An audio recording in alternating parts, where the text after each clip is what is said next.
Jadi kalau memang kita lihat pasti Bapak Ibu sekarang tahu ya dengan adanya aturan, kemudian kebutuhan juga gitu ya bahwa untuk tercapainya menuju target net zero. Nah, banyak langkah-langkah sebenarnya yang bisa dilakukan Bapak Ibu dan semua orang bisa berkontribusi pada bidangnya masing-masing. Nah, hari ini kita fokus benar-benar terkait dengan audit energi yang nantinya pastinya di sini bintang tamu kita gitu ya, pembicara utama kita Pak Haikal nanti akan banyak sharing. Tapi sebelum saya mulai masuk ke pengenalan Pak Haikal ataupun nanti kita mulai ke materi, izinkan saya dengan sangat bangga dan bersyukur Bapak Ibu bisa hadir di sini. Sebelum kita memulai, kita akan putarkan sebuah video Bapak Ibu terkait dengan auditor energi ini. Boleh Mbak Amri, kita putarkan dulu videonya untuk kita tonton bersama.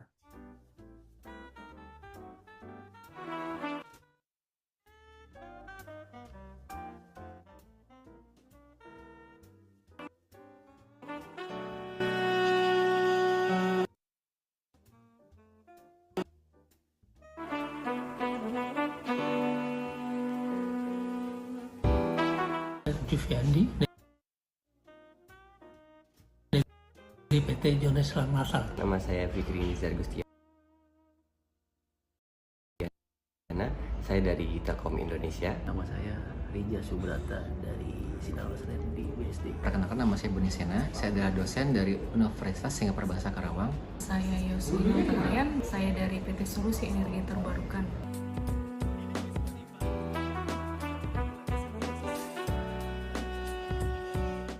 Pengalaman saya dengan ikut training ini menambah wawasan saya khususnya untuk energi auditor dan energi manajemen. Banyak regulasi atau banyak informasi penting yang sebelumnya saya tidak tahu. Tentunya pengalaman saya dari mengikuti pelatihan atau training ini, saya cukup senang sekali ya karena informasi mengenai langkah-langkah dan juga beberapa informasi mengenai audit energi ini sangat dijelaskan secara rinci dan juga dapat berdiskusi sangat leluasa sehingga membuat saya dapat memahami langkah-langkah audit dengan benar sesuai dengan standar yang ada di Indonesia. Sangat positif sekali karena menunjang semua kebutuhan saya dari sisi desain, operasional, dan maintenance. Audit energi ini sangat perlu agar bangunan itu menjadi baik dari sisi manajemen energinya. Saya mendapatkan banyak hal terkait dengan metodologi audit energi bangunan yang lebih detail dan lebih komprehensif. Selama training tuh banyak pengetahuan yang didapat tuh, terus teman-teman baru, tutor yang juga kompeten, jelasannya juga seru, jadi nggak monoton. Selama training itu kan kita untuk meningkatkan kompetensi, jadi ada pelatihannya, dijelasin untuk nambah wawasan.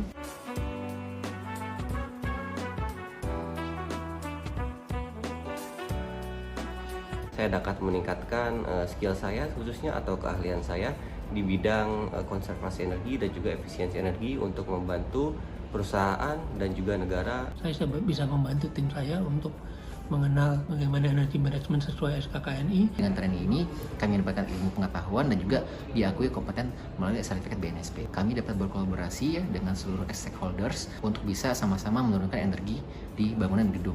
Contoh seperti misalkan perusahaan atau misalnya industri, karena kebetulan Karawang kota industri, jadi saya rasa peluang itu sangat terbuka lebar bagi kami untuk bisa berkolaborasi dengan semua stakeholder. Semoga ke depan bisa jadi auditor yang kompatibel juga, kompeten juga, bisa bermanfaat bagi perusahaan juga.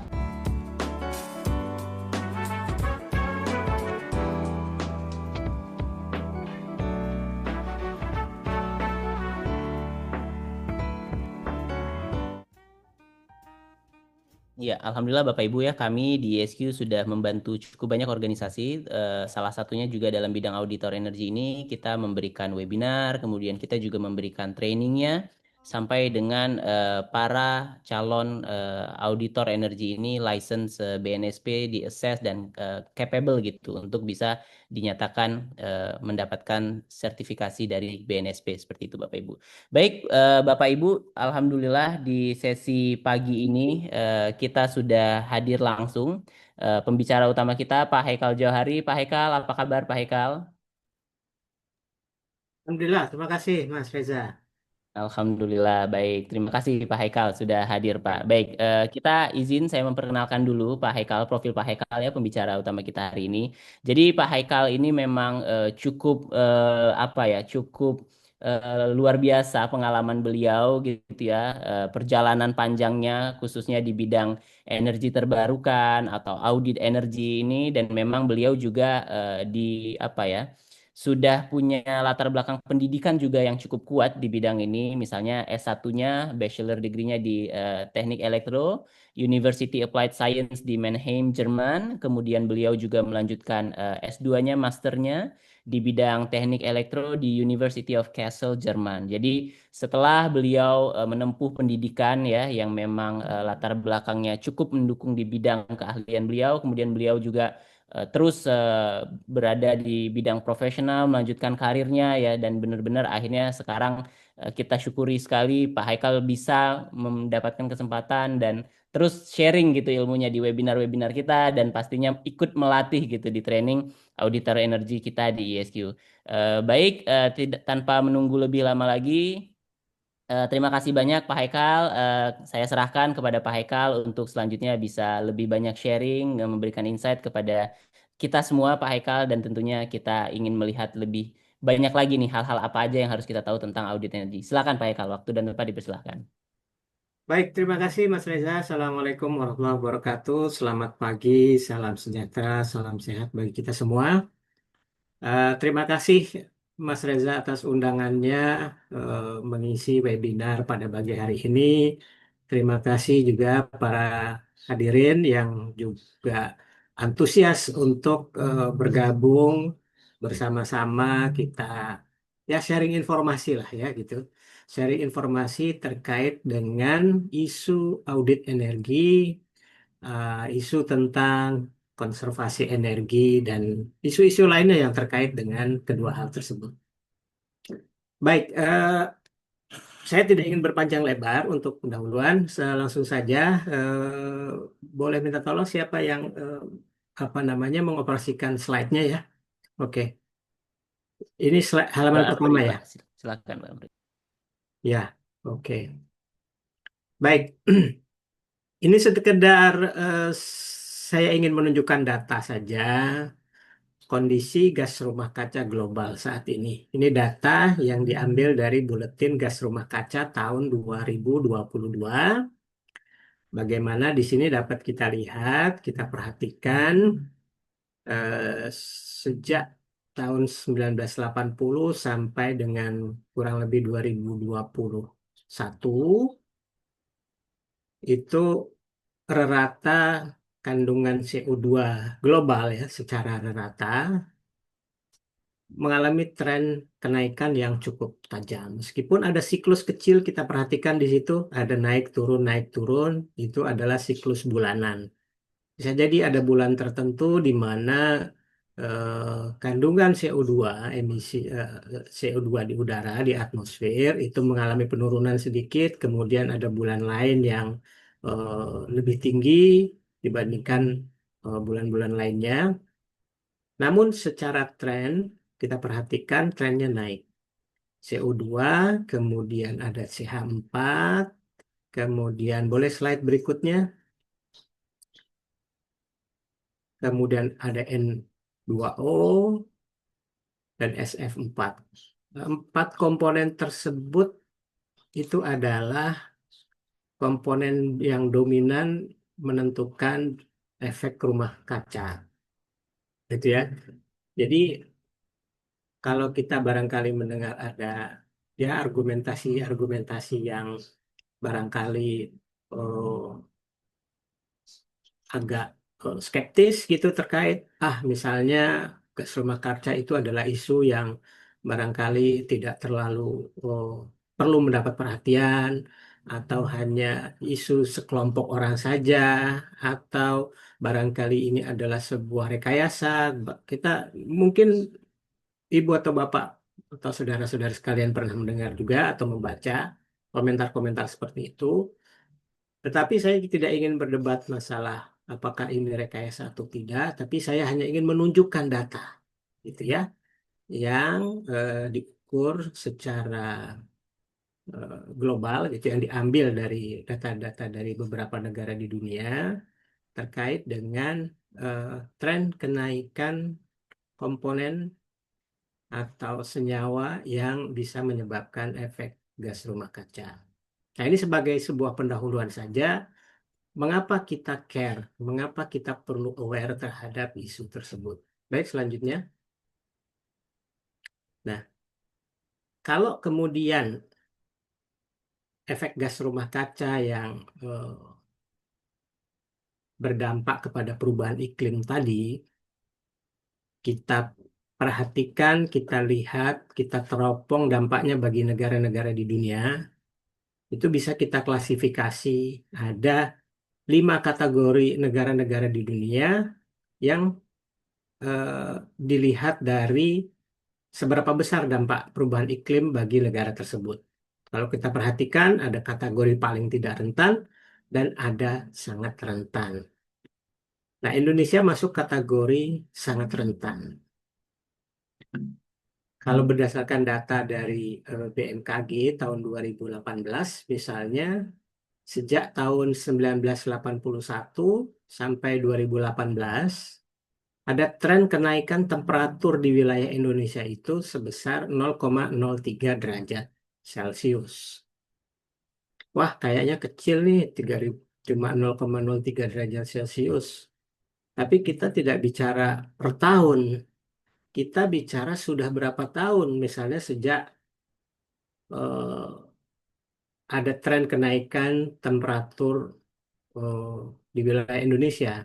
Atau kalau di negara-negara di dunia itu yang jadi tolak ukur adalah eh, pasca pasca pas sebelum era revolusi industri. Itu yang jadi patokan. Berapa tinggi kenaikan temperatur terhitung sejak sebelum masa revolusi industri sejak sekarang. Kurang lebih ada berapa tahun sudah? Yang jelas sudah lebih dari 100 tahun ya. Nah, sudah lebih dari 100 tahun. Itu negara-negara di dunia mencoba agar kenaikan temperaturnya tidak lebih dari 2 derajat Celcius dibandingkan dengan masa sebelum era industri, era revolusi industri. Bukan industri 4.0 ya, industri era revolusi industri yang eh, mengubah teknologi mekanikal kemudian menjadi teknologi apa namanya yang belum menggunakan mesin dengan teknologi yang sudah menggunakan mesin. Itu 2 derajat Celcius. Kalau Indonesia dengan rata-rata 0,03 derajat Celcius per tahun, berarti 100 tahun itu 3 derajat Celcius. Artinya Indonesia sudah melebihi rata-rata. Itu kan, rata-rata dunia. Kemudian yang kedua, persoalannya adalah 60% lebih wilayah di Indonesia itu adalah wilayah lautan. Dampak kecil dari perubahan temperatur itu, artinya perubahan temperatur yang kecil, yang kelihatannya sedikit atau kecil, itu dampaknya besar kalau bagi Indonesia. Karena 65% kurang lebih penduduk yang tinggal di Indonesia itu tinggal di wilayah pesisir atau ekosistem pesisir. Ini berdasarkan data dari Bappenas tahun 2021. Kita perhatikan dampak dari kenaikan temperatur itu adalah kenaikan permukaan air laut. Kenaikan permukaan air laut dampaknya itu bisa panjang, bisa luas, bukan hanya sekedar permukaan air laut saja yang naik, tetapi dampaknya bagi nelayan, dampaknya bagi eh, apa namanya petambak di wilayah pesisir, dampaknya juga bahkan bagi apa namanya orang-orang yang mencari nafkah di sekitar ekosistem pesisir. Jadi kita tidak bicara hanya soal kenaikan temperatur. Barangkali kalau negara-negara yang eh, areanya sebagian besar adalah daratan, dampaknya tidak akan atau belum separah yang dialami oleh Indonesia. Indonesia persoalannya karena ya ini di satu sisi memang persoalan, di sisi lain itu anugerah dari Allah Subhanahu wa taala, Tuhan yang Maha Kuasa yang memberikan kita wilayah sebagian besar lautan. Akan tetapi ini menjadi concern kita agar jangan sampai kemudian perubahan kenaikan temperatur itu terus tidak terkendali, yang pada akhirnya dampaknya secara jangka panjang akan merugikan eh, penduduk yang tinggal di wilayah Indonesia. Baik, lanjut. Nah, lantas apa upaya yang perlu kita lakukan? Apa yang perlu kita sama-sama kerjakan untuk mengurangi dampak dari perubahan iklim atau pemanasan global tersebut? Pemanasan global tersebut itu sebagian besar yang tadi grafiknya saya tunjukkan, ada kandungan CO2, CH4, dan yang lain-lainnya. Itu mainly sebagian besar bersumber dari industri kendaraan bermotor, pembangkit listrik yang menggunakan energi fosil dan yang lainnya. Selain juga dari manusia, meskipun yang dari manusia itu sangat kecil dibandingkan dengan yang dilepaskan ke udara yang berasal dari industri pembangkit listrik kendaraan bermotor. Artinya sebagian besar perubahan iklim tersebut disebabkan oleh adanya industrialisasi. Karena industrialisasi itu melepaskan emisi gas yang diantaranya tadi saya tampilkan. Oleh karena itu yang harus kita lakukan adalah pertama, mengurangi emisinya. Jadi ada dua cara untuk meminimalisir. Jadi efek gas rumah kaca itu sudah terlanjur ada, sudah eksis. Kita tidak bisa hilangkan, kita tidak bisa eliminir atau kita hapus sama sekali. Ini analoginya seperti virus influenza. Virus influenza itu ada di mana-mana, bisa menyerang kita kapan saja. Kita tidak bisa melakukan misalnya, oh kita musnahkan virus influenza, tidak bisa. Itu sudah eksis, sudah ada. Yang bisa kita lakukan apa? Yang bisa kita lakukan adalah meningkatkan daya tahan tubuh kita dan mengurangi jangan sampai virus influenza itu menyebar semakin luas gitu atau bahkan bermutasi menjadi virus-virus baru. Itu yang bisa kita lakukan. Jadi yang kita lakukan dua, meningkatkan daya tahan tubuh, mencegah penyebaran itu agar tidak semakin luas. Sama halnya analoginya, apa yang bisa kita lakukan untuk mengurangi efek gas rumah kaca? Ada dua. Yang pertama, senyawa atau zat yang menyebabkan efek gas rumah kaca itu kita kurangin, ya, jangan ditambah secara tidak terkendali gitu. Penambahan itu akan selalu ada karena negara-negara di dunia itu terus tumbuh, jumlah populasinya juga semakin bertambah. Oleh karena itu kebutuhannya juga bertambah, aktivitas yang berkaitan dengan ekonomi, industri, transportasi, dan lain-lain itu juga bertambah. Sehingga tidak bisa kita hindari bahwa yang namanya emisi tadi, yang menyebabkan efek gas rumah kaca, tidak kita bisa hindari juga. Itu pasti akan selalu ada. Yang bisa kita lakukan apa? Kita kurangi. Jumlahnya kita kurangi. Atau kita kendalikan. Itu yang pertama. Yang kedua yang bisa kita lakukan adalah meningkatkan daya tahan tubuh bumi agar efek gas rumah kacanya itu bisa kita rem dampaknya. Misalnya sebagaimana yang tertuang di perjanjian Paris tahun 2015, barangkali sudah pernah mendengar ya, Paris Climate Agreement tahun 2015, itu salah satu targetnya adalah mengurangi rata kenaikan temperatur dunia di bawah 2 derajat Celcius dibandingkan dengan era praindustri.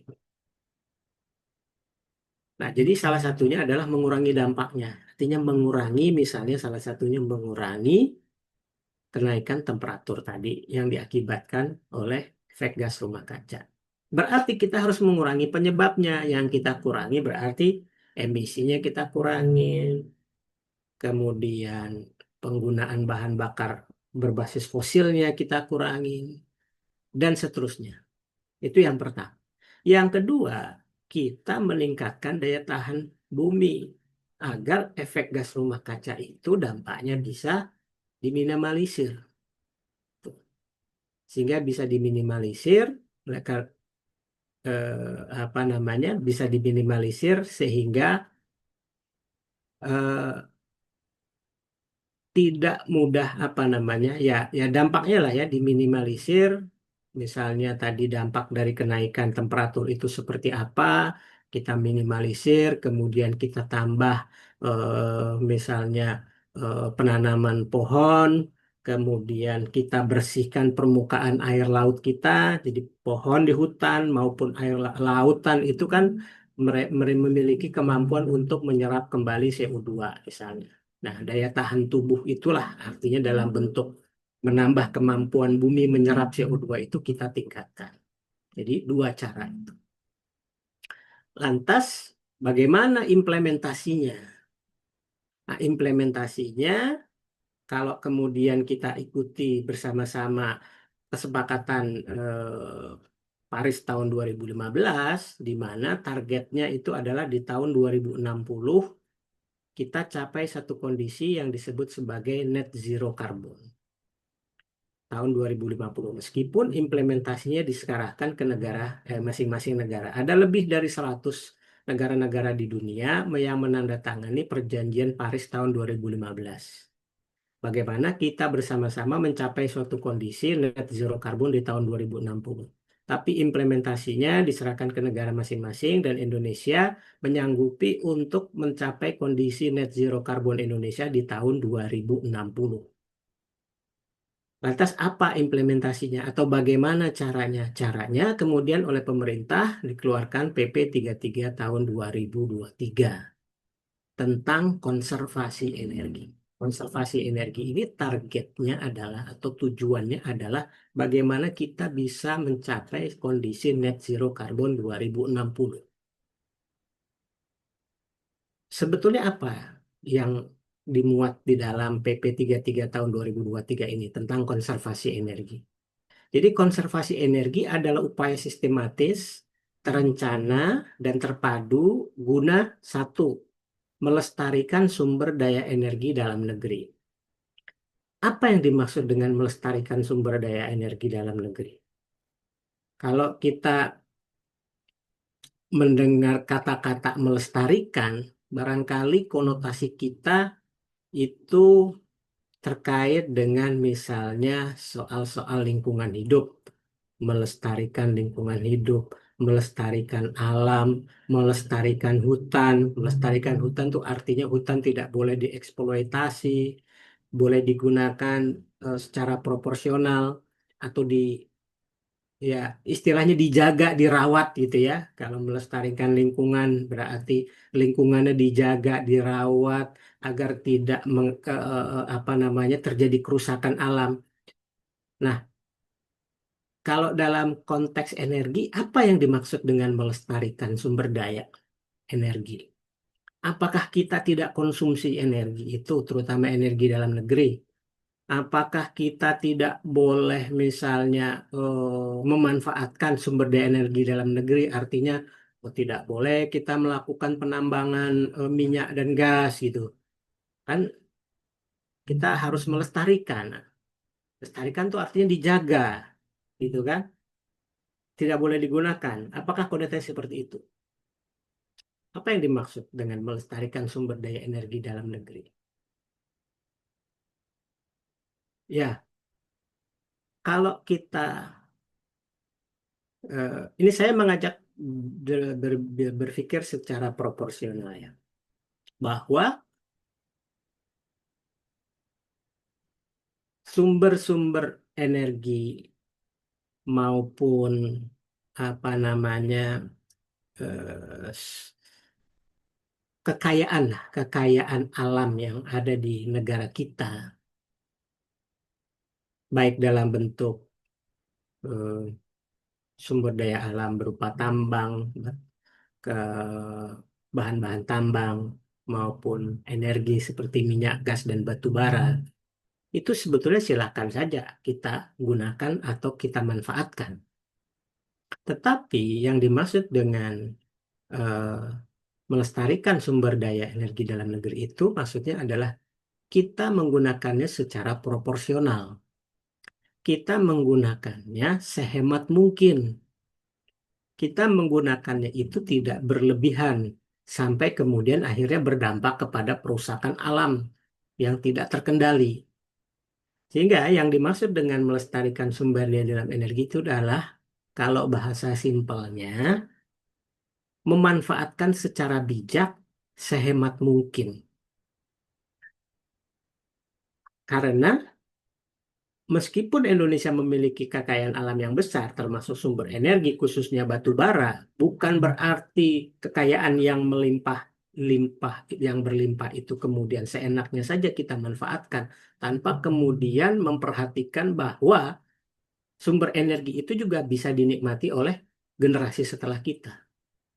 Bahwa sumber energi itu juga tidak kemudian dieksploitasi sampai menyebabkan kerusakan lingkungan yang tidak terkendali.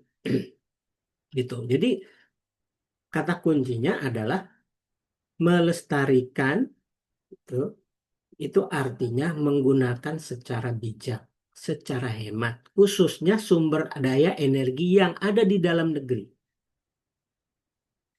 Sehingga kita bicara soal melestarikan sumber daya energi, kita bicara soal perilaku, soal kebiasaan, soal habit. Melestarikan sumber daya energi atau memanfaatkan sumber daya energi ini tidak boleh kemudian berimplikasi pada pengurangan produktivitas. Nanti saya akan jelaskan pada slide berikutnya. Nah, kemudian poin yang nomor 2, konservasi energi itu tujuan yang keduanya adalah meningkatkan efisiensi pemanfaatan sumber daya energi. Artinya apa? Kalau yang nomor 1 itu soal perilaku kita dalam menggunakan energi, tidak berlebihan, secara bijak. Kalau tidak digunakan, kalau tidak kita konsumsi atau tidak digunakan, jangan dibuang-buang. Contoh mudah aja. Banyak sekali saya perhatikan ya kalau saya berkunjung ke gedung-gedung itu, lampunya terang benderang meskipun tidak ada aktivitas di dalam ruangan tersebut.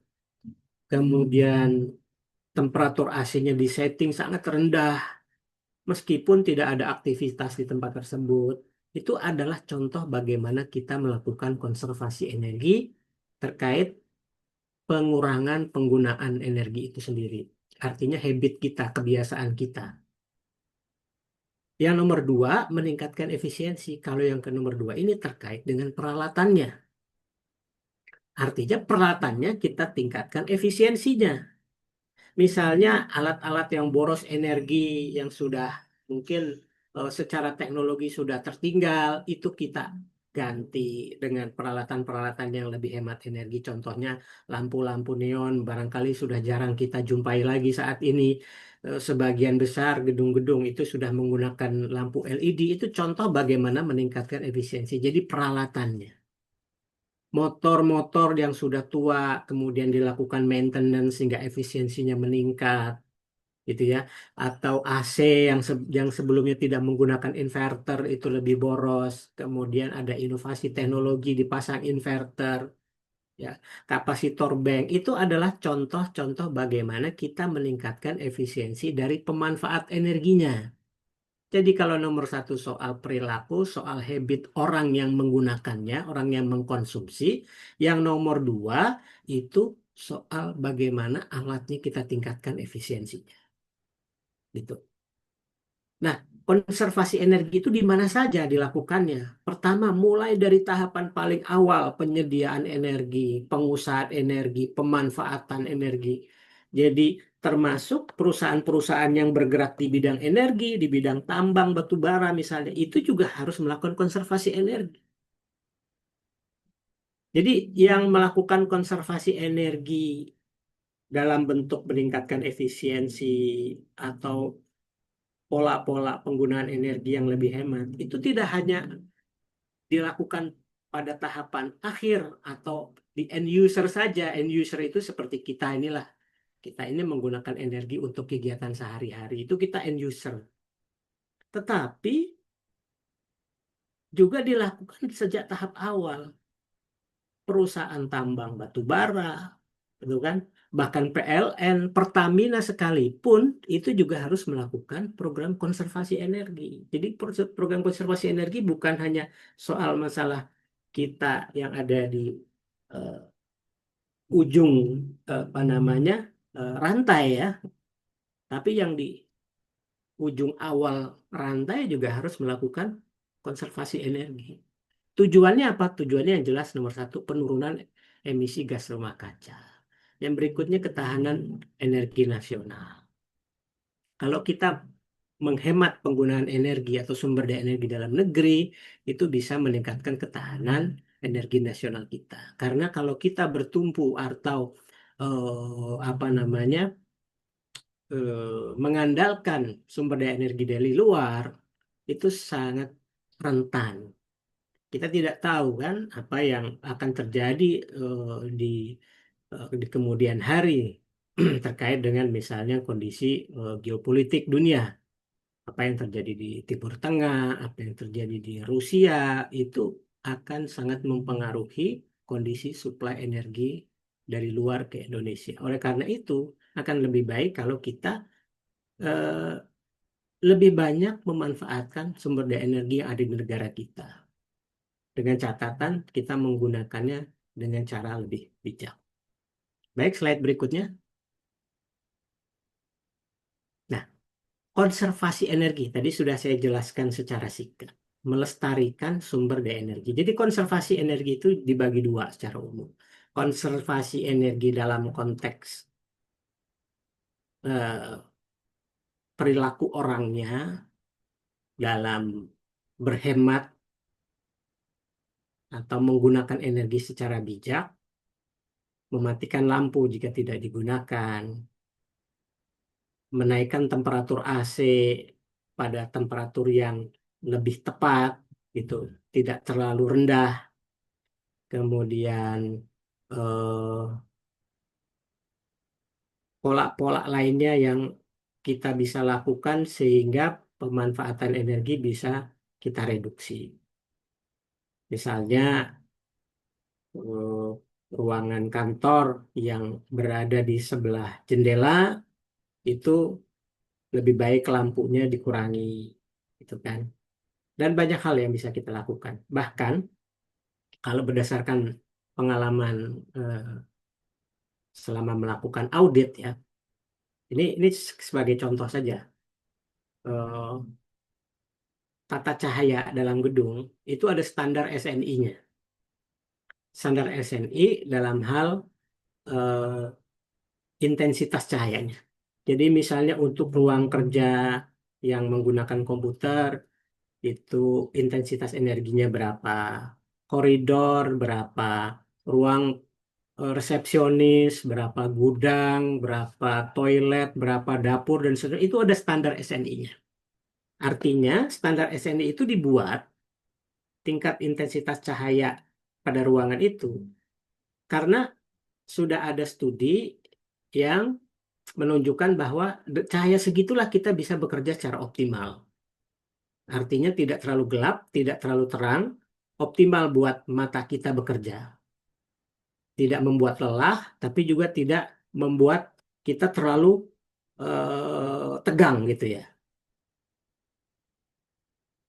Nah, salah satu yang bisa kita lakukan, apakah misalnya satu gedung, satu perusahaan sudah memenuhi standar tersebut, kita lakukan audit atau pengetesan. Betul nggak misalnya ruangan kerja komputer itu sekian lux? Dan banyak yang dijumpai ternyata lebih besar intensitas cahayanya. Artinya mereka mengkonsumsi sesuatu yang sebetulnya tidak mereka perlukan. Misalnya terukur berdasarkan standar SNI di satu ruangan harusnya 300 lux. Tapi terukur 500 lux. Mungkin karena ingin merasa, wah terang, nyaman. Padahal tidak. Padahal justru terlalu terang itu membuat mata cepat lelah. Dan yang kedua, boros energi juga. Nah, ini yang saya maksud dengan konservasi energi. Salah satu contoh simpelnya ya. Baik, selanjutnya, slide berikutnya. Jadi konservasi energi itu mereduksi konsumsi energi to perform the same task. Jadi outputnya itu tidak dikurangi. Yang kita kurangi adalah konsumsi energinya. Jadi konservasi energi atau manajemen energi itu bukan atau tidak identik dengan mengurangi produktivitas. Produktivitas kita tidak bisa dikorbankan dengan alasan penghematan energi. Kita harus tetap produktif. Produktivitas kita tidak boleh berkurang. Yang kita kurangi adalah penggunaan energinya.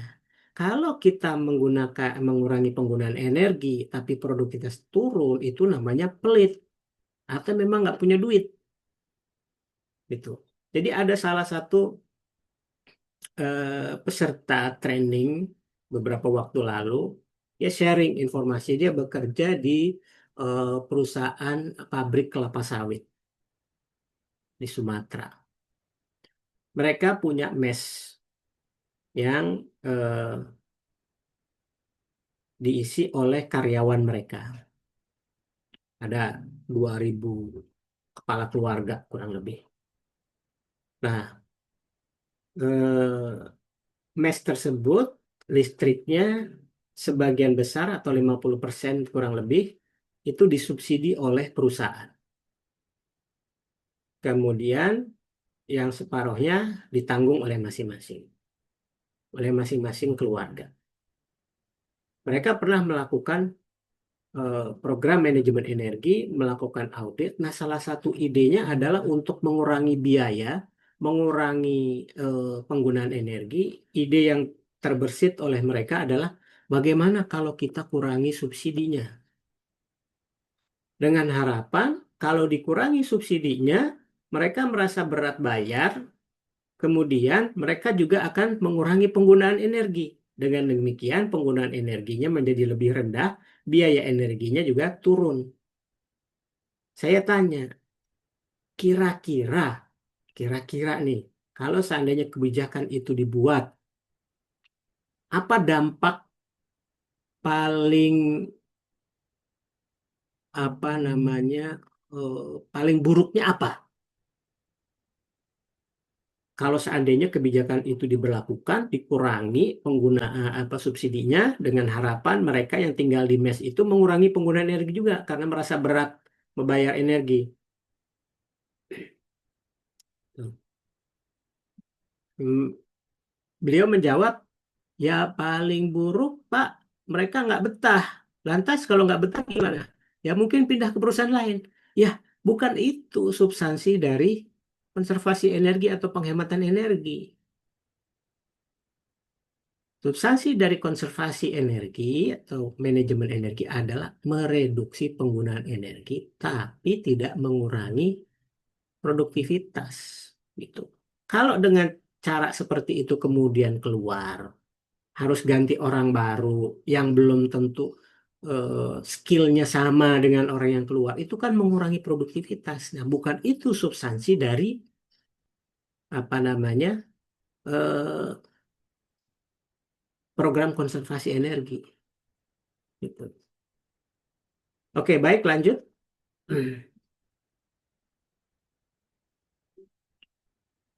Nah, konservasi energi itu secara umum kalau berdasarkan peraturan pemerintah nomor 33 tahun 2023 itu ada 3 kategori, yaitu untuk industri, kemudian yang kedua transportasi, yang ketiga bangunan gedung.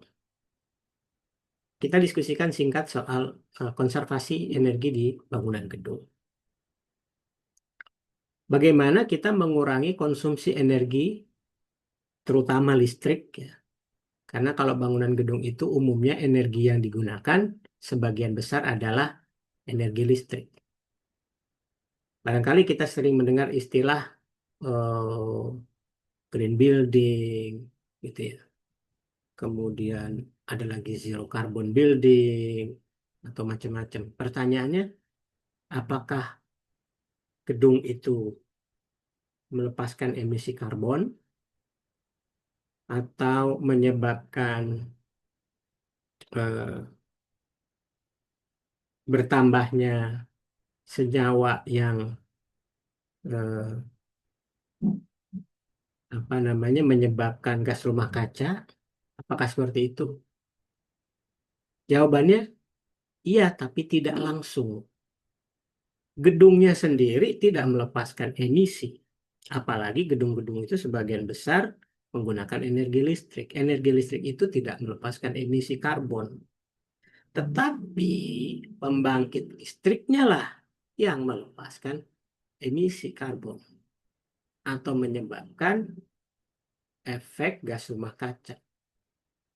Nah, karena gedung itu menggunakan atau mengkonsumsi energi listrik yang sumber pembangkitnya kalau di Indonesia 80% masih energi fosil, 80% lebih, maka itu secara tidak langsung memang konsumsi energi listrik yang dilakukan oleh gedung, yang dikonsumsi oleh gedung bangunan dan gedung itu menyebabkan juga emisi karbon. Itu. Jadi secara tidak langsung, tapi gedungnya sendiri tidak. Lantas apa yang dimaksud dengan green energy, green building? Ya, kalau kita cek memang tidak ada definisi yang seragam gitu ya, atau belum ada definisi yang seragam. Masing-masing ada mengambil sudut pandangnya sendiri, maksudnya berdasarkan sudut pandang yang dianggap penting terkait dengan green building. Nah, tetapi substansinya itu semua sama. Bagaimana kita meminimalisir penggunaan energi pada bangunan gedung. Patokannya apa? Patokannya apa sih kemudian kita bisa katakan energi ini bisa gedung ini mengkonsumsinya lebih lebih rendah dibandingkan yang lain. Rendah itu apa kategorinya? Kan harus ada angka kuantitatifnya kan. Berapa? Nah, kalau di apa namanya tema-tema training manajemen energi, audit energi, kita akan pelajari yang namanya intensitas konsumsi energi. Sejauh mana sebuah objek itu mengkonsumsi energi. Bangunan gedung itu ada referensi intensitas konsumsi energinya sehingga dikatakan hemat energi, dikatakan boros, macam-macam itu ya kategorinya itu ada referensi atau benchmarknya. Kalau untuk bangunan, untuk industri yang lain ada tapi relatif lebih jarang, lebih sulit lah. Jadi intensitas konsumsi energi itu adalah rasio. Kalau untuk bangunan gedung itu biasanya satuannya adalah KWH per meter persegi. Jadi setiap meter persegi bangunan gedung itu mengkonsumsi berapa KWH, berapa kilowatt hour. Nanti biasanya dihitung lagi menggunakan satuan waktu, misalnya per bulan atau per tahun. Nah, sehingga dalam konteks konservasi energi bangunan dan gedung, bagaimana kita mengurangi konsumsi energi, terutama listrik. Kalau di bangunan gedung itu mainly adalah listrik, meskipun ada juga gas, tapi untuk memasak dan jauh lebih kecil ya penggunaannya dibandingkan dengan penggunaan energi listrik. Jadi bagaimana kita mengefisienkan penggunaan energi dan juga bagaimana kita mengurangi biaya energi. Jadi mengefisienkan penggunaan energi itu harus berimplikasi pada pengurangan biaya energi. Mengapa? Awal-awal aktivitas atau program konservasi energi ini diperkenalkan, itu banyak yang tidak aware dan tidak tertarik karena menganggap yang namanya program konservasi energi itu hanya akan menambah biaya, menambah beban perusahaan. Itu tidak tertarik buat mereka. Jadi tahun 2010 ketika awal-awal saya menjadi auditor energi, itu eh, tantangannya itu umumnya seperti itu. Buat apa kita melakukan efisiensi energi? Nggak efisien juga, malah kita untuk melakukan efisiensi harus keluar biaya. Jadi buat apa? Lebih baik gak usah keluar biaya seperti yang ada sekarang saja. Mereka masih punya persepsi mengefisienkan energi itu identik dengan menambah biaya atau menambah kos perusahaan. Padahal yang dimaksud dengan tujuan dari konservasi energi nggak berhenti sampai di mengefisienkan saja. Tidak berhenti sampai agar emisi karbonnya berkurang, nggak berhenti sampai di situ. Yang berikutnya adalah bagaimana kita bisa mengurangi biaya energi. Itu yang barangkali oleh perusahaan-perusahaan pengelola bangunan gedung lebih yang dianggap lebih menarik. Gitu.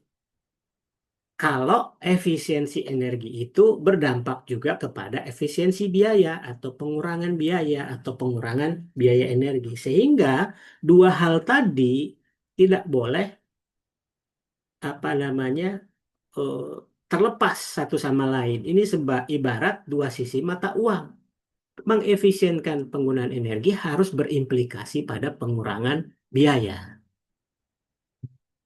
Oke, baik lanjut. Nah,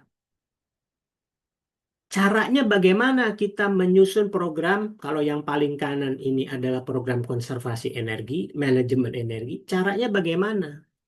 Kita mulai dari mana sih bikin program konservasi energi?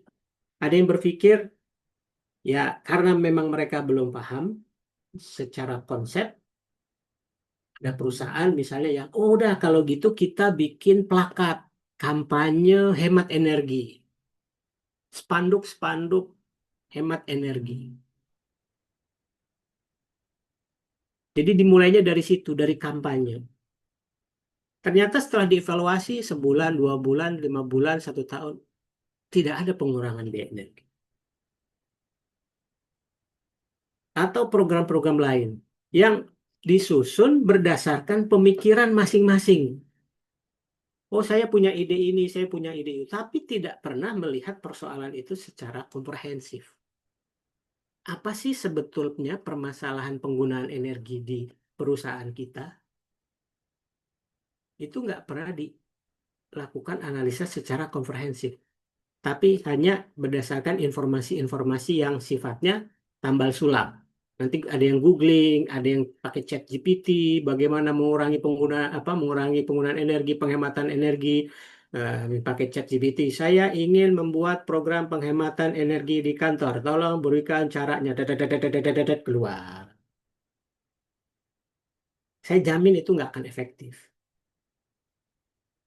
Karena si ChatGPT nggak tahu persoalan apa yang sedang terjadi atau proses apa atau bagaimana bisnis prosesnya di objek yang kita ingin buat program konservasi energinya.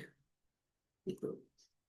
Sehingga yang harus dilakukan pertama kali itu adalah memotret, menginvestigasi gitulah kira-kira bahasanya. Penggunaan energi di objek tersebut dengan cara apa? Dengan melakukan audit energi. Jadi audit energi itu sebetulnya ingin memotret kita melihat. Tapi setelah itu harus ada tindak lanjutnya. Misalnya berupa rekomendasi, mencari, oh setelah kita potret, kita amati potretnya, oh ini ternyata ada bolong-bolong nih di sini, berarti harus kita tambah. Oh di sini ternyata ada pemborosan, berarti harus kita lakukan perubahan penghematan. Jadi ada tindak lanjutnya, ada rekomendasinya, ada analisa. Barulah dari situ disusun program konservasi energi, manajemen energi. Cara itu akan lebih tepat sasaran karena berdasarkan actual need, actual condition, kondisi yang sesungguhnya. Itu. Jadi bukan dengan cara-cara hit and run, tambal sulam. Oh gini, nanti gini, nanti gini, nanti dievaluasi nggak jelas hasilnya. Gitu. Baik, lanjut. Nah, jadi eh, audit energi atau apa namanya, eh, itu tujuannya yang pertama, jadi untuk melihat IKE yang tadi saya sebutkan, intensitas konsumsi energi.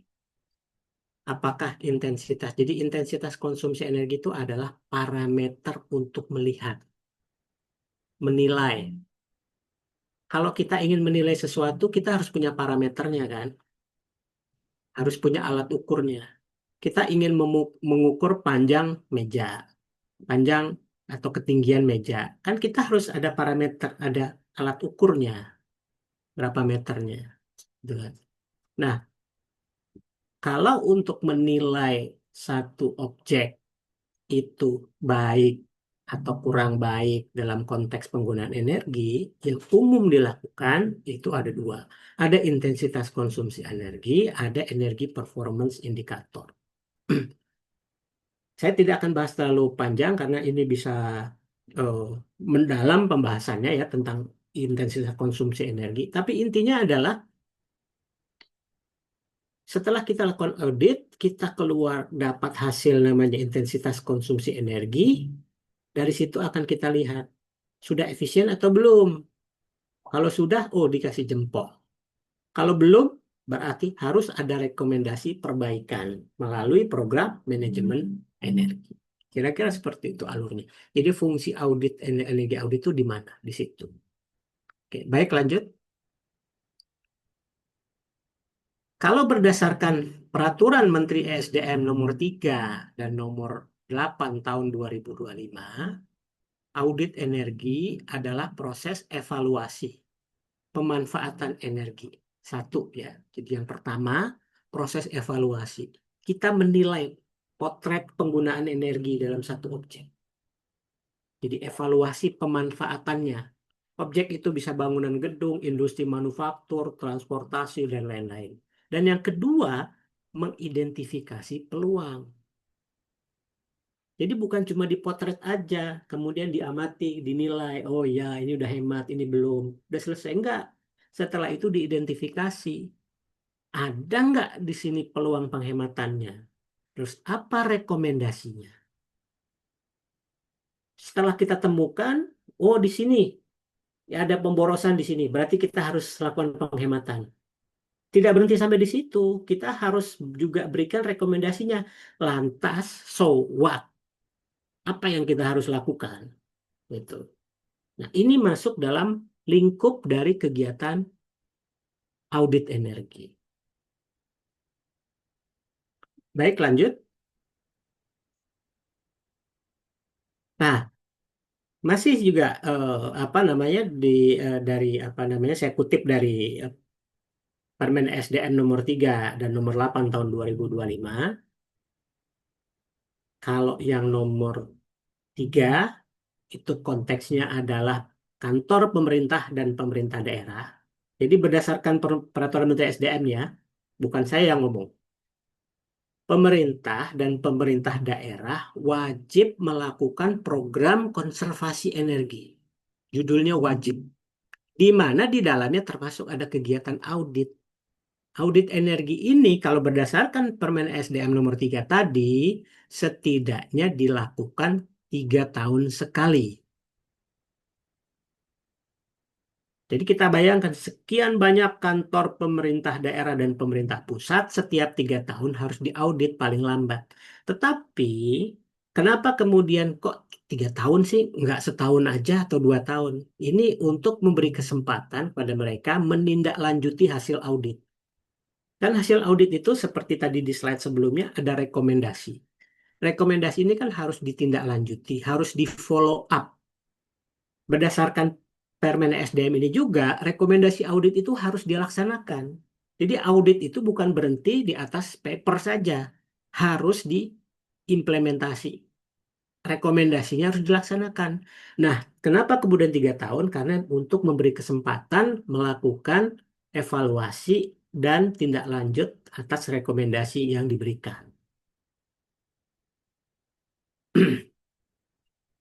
industri yang telah memenuhi kriteria tertentu wajib kalau untuk yang di PP Permen nomor 8-nya wajib melakukan program konservasi energi di dalamnya. Jadi kalau yang tadi untuk kantor pemerintah pusat dan daerah, kalau yang nomor 8 itu untuk industri atau secara umum. Nah, masih dari peraturan Menteri SDM tersebut, di situ dituangkan atau dinyatakan bahwa audit energi itu dilakukan oleh auditor internal, artinya perusahaan itu memiliki auditor energi atau auditor eksternal yang telah bersertifikat. Ini berdasarkan Permen SDM nomor 3 dan nomor 8 tahun 2025. Baik, barangkali ini saja yang bisa saya sampaikan untuk menjadi bahan diskusi kita bersama-sama di pagi hari ini. Jadi karena ini temanya tema yang barangkali sudah common gitu ya, sudah umum diketahui, yang saya ingin sampaikan adalah ruang-ruang di mana barangkali ibu bapak belum belum terinformasi sehingga bisa menjadi bahan diskusi kita pagi hari ini. Baik, saya kembalikan waktu ke Mas Reza untuk diskusi dan tanya jawab. Baik, terima kasih Pak Haikal, luar biasa sekali sharing insight-nya tadi ya Pak Haikal kepada kita semua. Kita langsung aja nih Pak, nggak lama-lama kita ke sesi tanya jawab ya, diskusi Bapak Ibu. Jadi Bapak Ibu sekiranya di sini ada yang mau mengirimkan pertanyaannya, boleh dikirimkan ke kolom chat atau juga nanti bisa sampaikan atau raise hand, nanti bisa bertanya langsung. Saya izin menyampaikan pertanyaan-pertanyaan yang ada di kolom chat terlebih dahulu Pak Haikal. Ini ada dari Pak Saad Gultom ya. Pertanyaan yang pertama dari Pak Sahat Gultom adalah kenapa banyak peraturan untuk audit energi, Pak? Nah, peraturan mana sih yang sebenarnya menjadi referensi dalam implementasi audit energinya? Kan ada SNI 6196 2011 audit energi, ada dari LEED atau Greenship gitu ya, Pak. Ada ISO 5001, 50001 gitu. Nah, kenapa lebih dari satu peraturan dan mana yang sebenarnya harus kita ikuti? Itu pertanyaan pertama, Pak Haikal.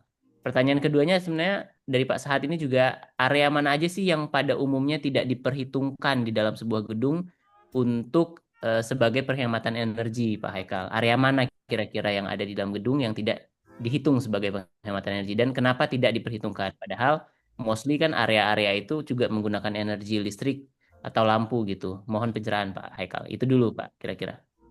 Oke. Yang pertama terkait dengan aturan apa tadi ya? Peraturan tentang audit energi ya.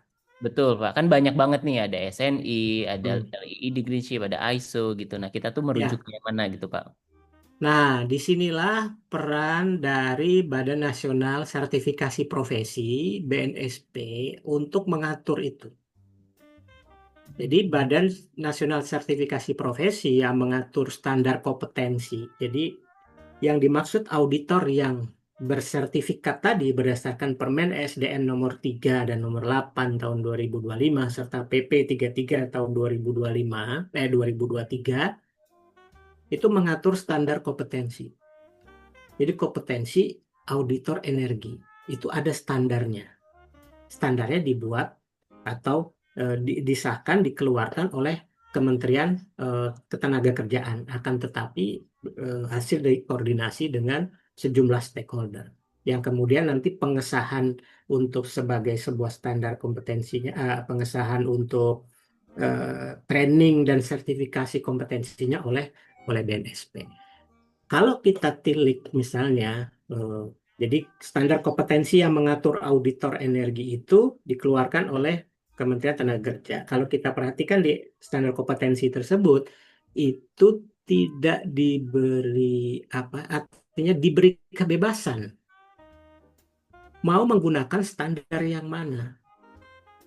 Jadi kita tidak strict dengan menggunakan standar SNIK atau ISO, meskipun ISO itu lebih luas. Di dalamnya ISO 50001 itu ada audit energi, tetapi ada juga item-item yang lain. Tetapi secara umum kalau kita perhatikan itu sama atau mirip. Misalnya audit energi berdasarkan SNI itu ada 3 macam jenis audit. Yang di ISO 50001 3 macam juga jenis audit, hanya namanya beda. Tetapi substansinya sama. Nah, oleh karena itu menurut saya sangat tepat pemerintah dalam hal ini Kementerian Ketenagakerjaan yang mengeluarkan standar kompetensi tadi tidak memaksakan atau tidak mengatur bahwa harus pakai standar ini, harus pakai standar itu, karena ternyata mirip-mirip semua, beda tipis lah itu.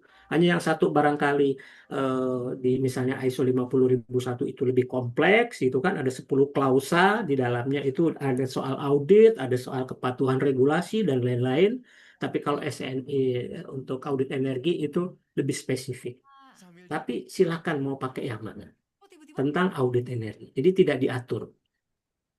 Yang dimaksud dengan kewajiban tadi melakukan audit energi itu adalah kewajiban melakukan audit selama dan itu syaratnya adalah dilakukan oleh auditor yang certified gitu. Tetapi mau apa namanya standarnya mau dipakai yang apa tidak ada di situ aturannya. Nah, malah lebih memudahkan lagi kalau Kementerian ESDM itu mengaturnya. Mereka sudah punya formatnya. Kita tinggal ikutin format laporan tersebut. Jadi kan perusahaan-perusahaan atau bangunan gedung kan wajib yang sudah memenuhi kriteria tertentu itu wajib ya membuat program manajemen energi dan membuat audit energi secara berkala, dan ada laporannya yang harus dikirimkan setiap tahun. Laporannya dikirimkan setiap tahun. Itu ada formatnya. Itu akan lebih memudahkan. Tapi bagaimana mengisi format itu perlu knowledge, perlu skill, yang itu diajarkan atau didapatkan di training-training atau sertifikasi.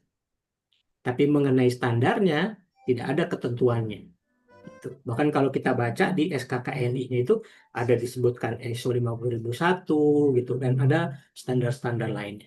Jadi no problem mau pakai yang mana saja. Tapi catatannya adalah yang melakukan itu harus certified. Oke.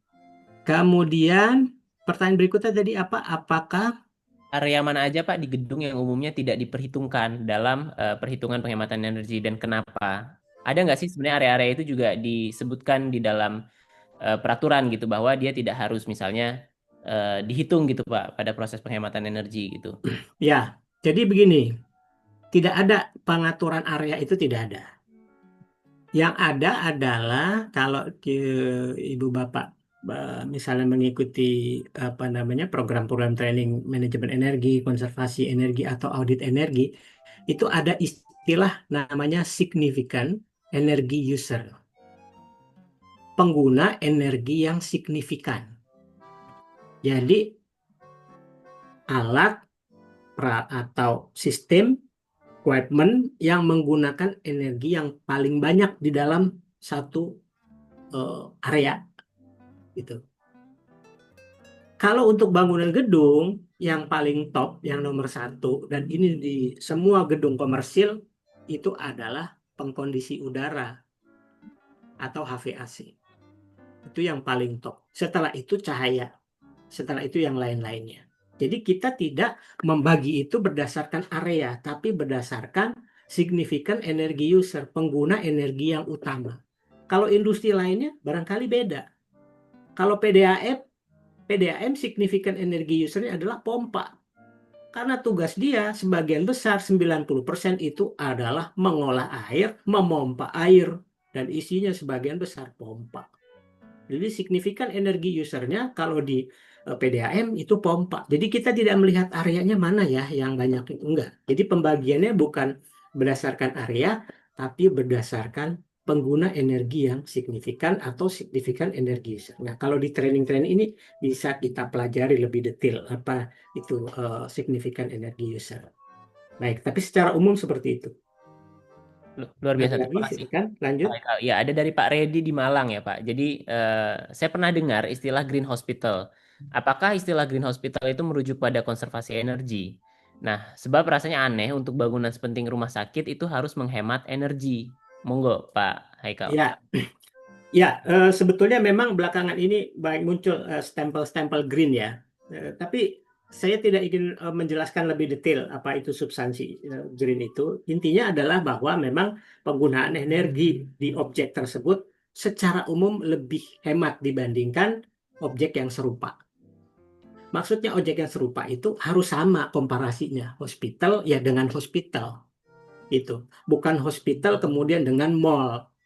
Itu. Walaupun sama-sama bangunan. Nah, sehingga yang dimaksud green itu adalah mereka lebih hemat, lebih efisien.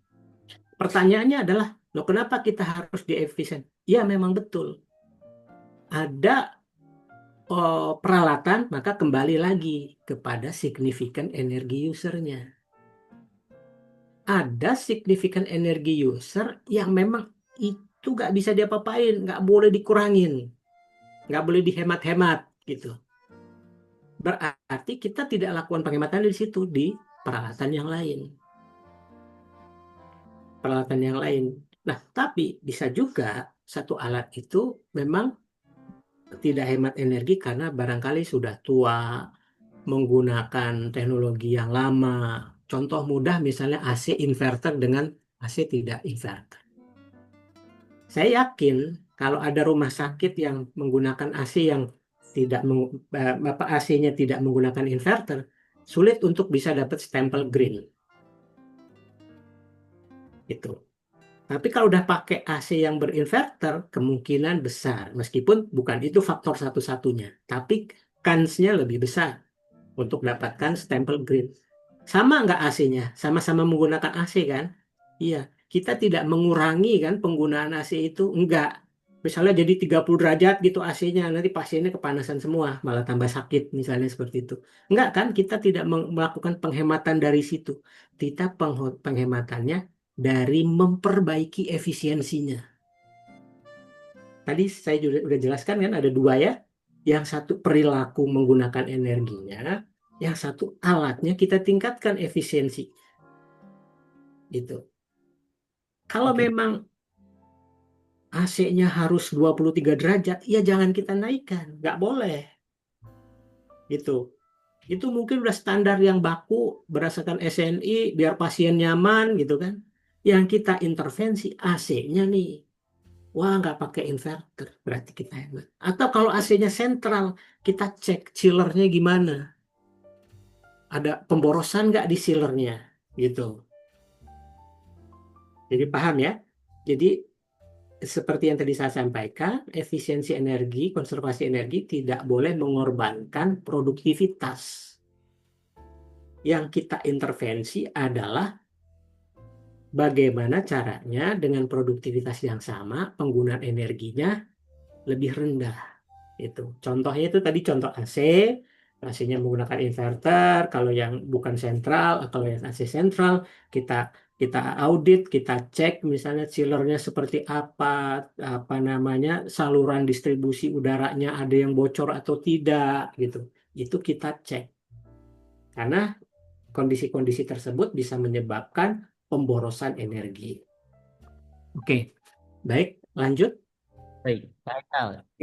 Kita akan ambil dua pertanyaan lagi ya, Pak Haikal, Ya. dengan keterbatasan waktu. Yang pertama dari Pak Mustafa, Pak Haikal ada dua pertanyaan. Nanti juga dari Ibu eh, Pak Nur Ihsanuddin ya, Pak. Jadi dari Pak Mustafa dulu. Pertanyaan yang pertama adalah bagaimana audit energi itu dapat membantu perusahaan menghemat biaya operasional secara signifikan? Itu pertama, Pak.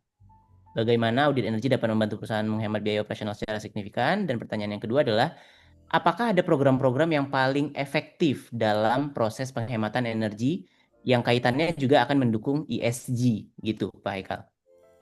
Ya, kalau pertanyaan pertama itu bisa dijawab secara singkat dan bisa juga secara panjang. Kalau secara panjang perlu waktu 1 hari atau bahkan mungkin 2 hari ya. Nah, tapi secara singkatnya ada cara-cara bagaimana meningkat. Saya kasih contoh saja ya.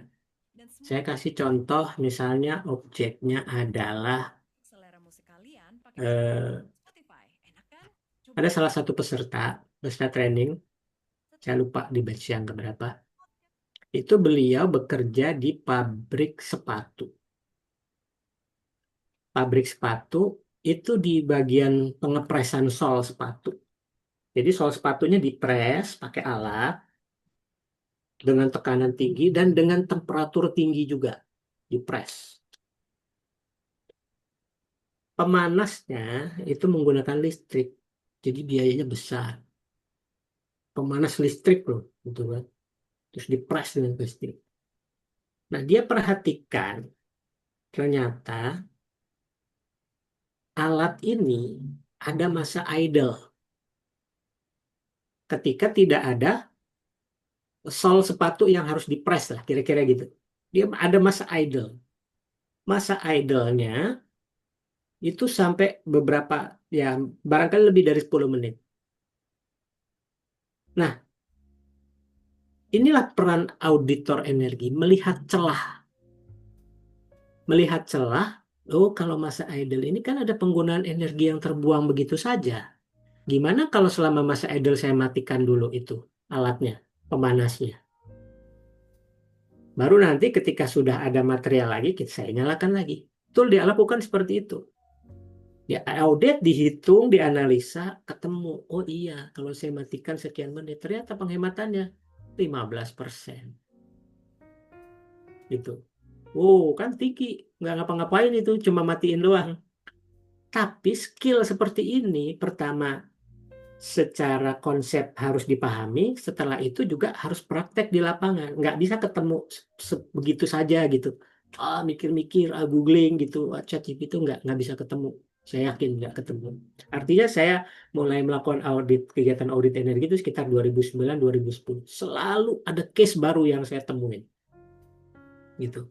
Tapi secara konseptual, secara metode, itu bisa dipelajari. Nah, artinya framework berpikirnya itu yang kita pelajari. Nanti bagaimana prakteknya tergantung dari pengalaman masing-masing.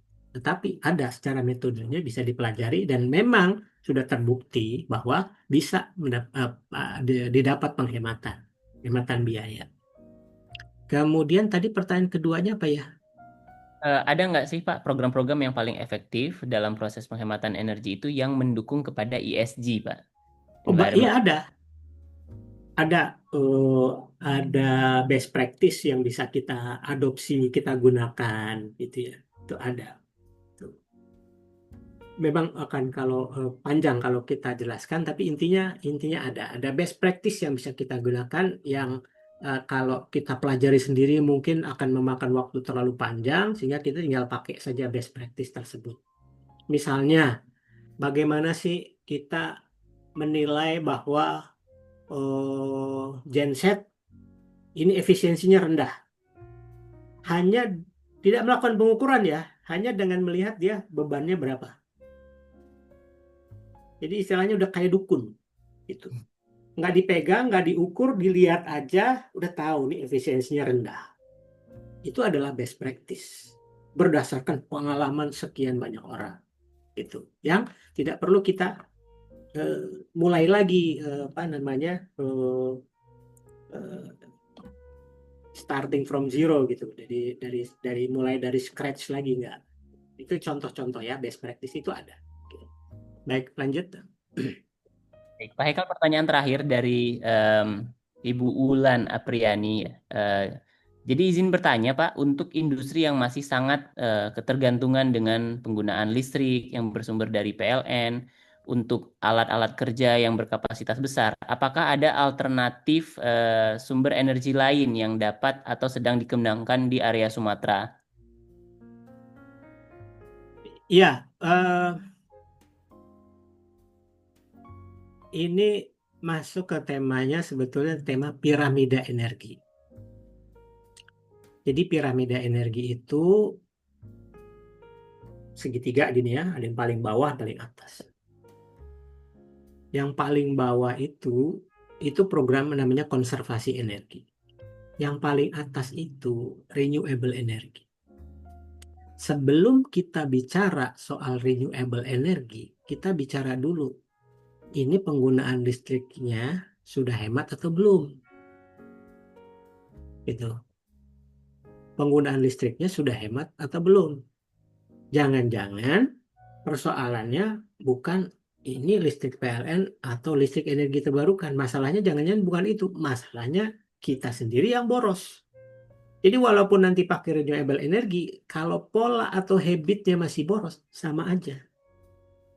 Sehingga kita harus mulai dari yang fundamental.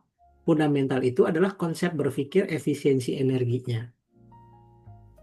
Bahwa nanti ada renewable energy atau sumber energi yang lain yang bisa jadikan sebagai alternatif, itu justru nanti paling akhir. Kecuali di tempat itu tidak ada supply listrik dari PLN. Gitu. Memang harus renewable energy. Misalnya di situ hanya pakai genset. Jelas genset lebih mahal dari renewable energy. Nah, itu baru kita mendahulukan penggunaan renewable energy. Tapi sebelum kita betul-betul melakukan konservasi energi, manajemen energi, melakukan audit, sebaiknya kalau berdasarkan piramida energi ini dulu, lakukan itu dulu sebelum kita berpikir penggunaan renewable energy. Itu. Baik, Pak Hekal izin satu lagi nih, ada pertanyaan yang menarik banget dari Pak Nur Ihsanuddin. Jadi kebetulan Pak Nur Ihsanuddin ini dari perusahaan konstruksi, Pak Hekal. Nah, sejauh Hmm, ini materi yang dibawakan kan adalah untuk bangunan yang sudah jadi nih, Pak. Nah, ya. bagaimana dengan bangunan yang akan kita bangun? Nah, Hmm. regulasi atau sistem mana yang bisa kita rujuk? Bagaimana untuk rujukan desainnya kira-kira kalau untuk kita bisa efisiensi energi gitu, Pak Hekal? Ya, kalau rujukan yang dijadikan standar, sejauh yang saya pahami itu tidak ada. Kalau yang dijadikan standar ya, seperti misalnya SNI gitu, itu nggak ada. Atau ISO 50001 sejauh yang saya pahami tidak ada. Tapi memang bermacam-macam variasi atau bermacam-macam jenis ataupun metode yang bisa digunakan. Tetapi secara umum memang ada yang namanya penggunaan energi yang pasif dan yang aktif gitu. Contohnya bagaimana kita mengoptimalkan pencahayaan matahari untuk mengurangi eh, penggunaan lampu. Itu salah satu contoh, misalnya.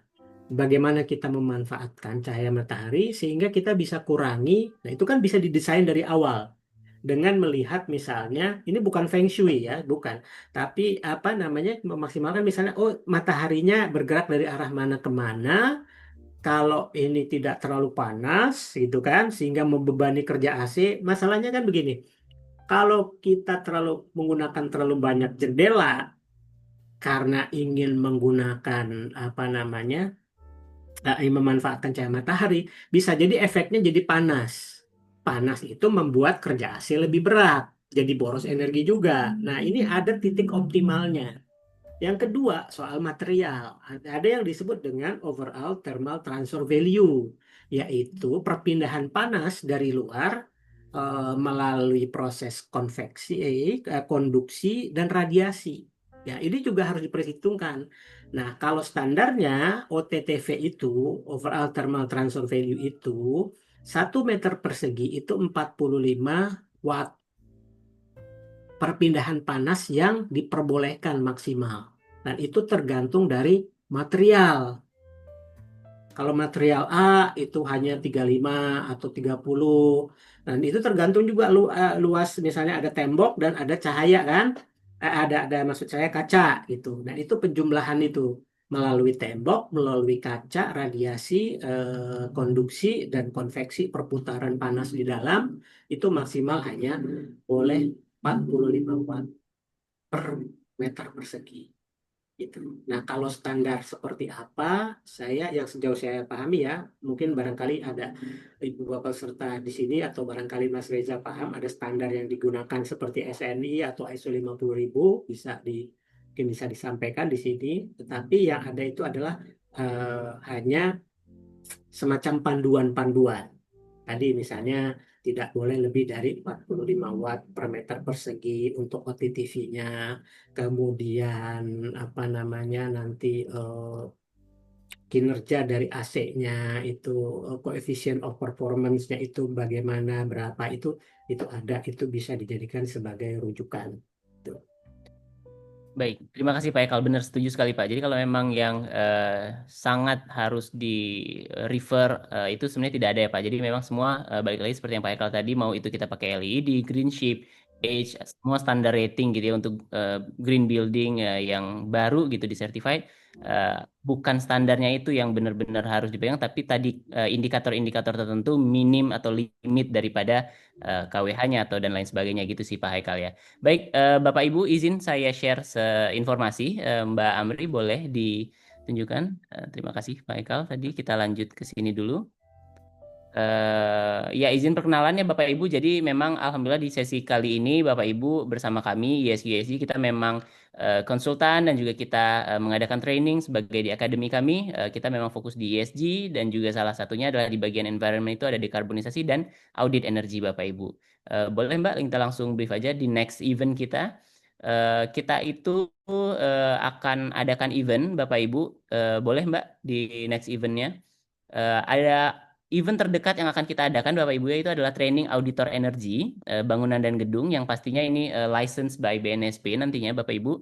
Kita akan adakan training ini di tanggal 27 sampai dengan 28 Agustus. Jadi 2 hari full day training bisa online ataupun offline di Menara 165 di Jakarta Selatan Bapak Ibu. Dan kemudian juga nanti akan ada sesi refreshment sebelum akhirnya Bapak Ibu akan di-assess dengan asesor dari BNSP-nya sampai akhirnya dinyatakan kompeten gitu Bapak Ibu untuk bisa mendapatkan sertifikat BNSP-nya. Nah, ini kita ada promo spesial Bapak Ibu. Jadi untuk offline yang normal price-nya 13.500.000, kita hari ini akan ada special price menjadi 11 juta. Dan juga untuk online-nya normal price-nya di 11,5 juta, kita akan adakan special price-nya menjadi 9 juta. Dan pastinya untuk Bapak Ibu semua yang hadir di sesi hari ini ya, kita berikan special price ini. Dan in between mungkin 1 minggu ini sampai tanggal 8 Agustus, Bapak Ibu bersedia untuk mendaftar, ya Bapak Ibu akan tetap mendapatkan special price ini before training kita di tanggal 27-28 ini Bapak Ibu. Baik, Mbak. Untuk Bapak Ibu yang selanjutnya ingin mengetahui lebih lanjut dan mohon please untuk yang ingin mendapatkan materi tadi, terutama Bapak Ibu ya, boleh di-scan barcode ini. Nanti Bapak Ibu bisa berikan feedback ya, saran buat kami apa-apa yang menarik dan lain sebagainya. Dan juga nanti dari data yang kami miliki, dari yang Bapak Ibu sudah submit di barcode ini, nanti akan kami kirimkan materi-materi yang kita diskusikan pada hari ini Bapak Ibu. Baik, Mbak Amri, next. Bisa juga ya, bisa konsultasi langsung ke tim kami jika ingin tahu lebih banyak lagi, ingin berdiskusi gitu ya Bapak Ibu. Silahkan di-scan barcode ini. Tentunya apapun Bapak Ibu yang punya concern, pertanyaan terkait dengan trainingnya, terkait dengan jadwalnya misalnya, atau ada hal-hal lain yang mungkin Bapak Ibu ingin berdiskusi atau tanyakan lebih lanjut terkait dengan ESG Bapak Ibu. Feel free to connect with us Bapak Ibu, berdiskusi dengan kami. Baik, mungkin sebelum kita ke penutupan ya sesi dari closing statement dari Pak Haikal lagi nanti saya minta di akhir. Boleh Bapak Ibu sebelum kita ini tutup kita foto bersama dulu Bapak Ibu supaya semuanya saya yakin masih hadir di sini. Boleh kita foto bersama dulu, kita nyalakan kamera kita. Izin Bapak Ibu semuanya mohon bisa kita nyalakan kamera dulu, kita izin foto bersama, kita dokumentasikan event kita hari ini. Boleh, oke Mbak Amri, Mas Salman, Bapak Ibu semuanya yang hadir berkenan untuk dinyalakan kameranya. Baik, saya hitung, izin saya hitung, kita foto bersama. Ya, oke, 1, 2, 3. Oke, mungkin ada gayanya. Gimana Pak Haikal kalau ini gayanya kita audit energi enaknya gini ya. Oke, oke Bapak Ibu boleh semuanya. Saya hitung mundur. 1, 2, 3. Baik, Bapak Ibu, izinkan saya berikan kesempatan lagi kepada Pak Haikal untuk closing statement ya. Kita sama-sama saya pastinya ucapkan terima kasih banyak kepada Pak Ibu semua kehadirannya. Silakan Pak Haikal closing statementnya untuk kita semua sebelum kita tutup Pak Haikal. Monggo. Ya, baik, terima kasih. Singkat saja, jadi kita semua bisa berpartisipasi untuk mengurangi dampak gas rumah kaca di negara kita. Ya, tentu banyak cara yang bisa kita lakukan. Nah, salah satunya adalah dengan kita ikut berpartisipasi dalam program-program konservasi energi maupun minergi energi maupun audit energi. Itu saja. Terima kasih, Mas Reza. Baik, terima kasih Pak Eka, terima kasih Bapak Ibu semua kehadirannya di sini. Tentunya semoga kita bisa ketemu lagi di lain waktu. Selamat menjalankan aktivitas masing-masing Bapak Ibu. Sehat selalu. Saya tutup. Assalamualaikum warahmatullahi wabarakatuh. Waalaikumsalam warahmatullahi wabarakatuh.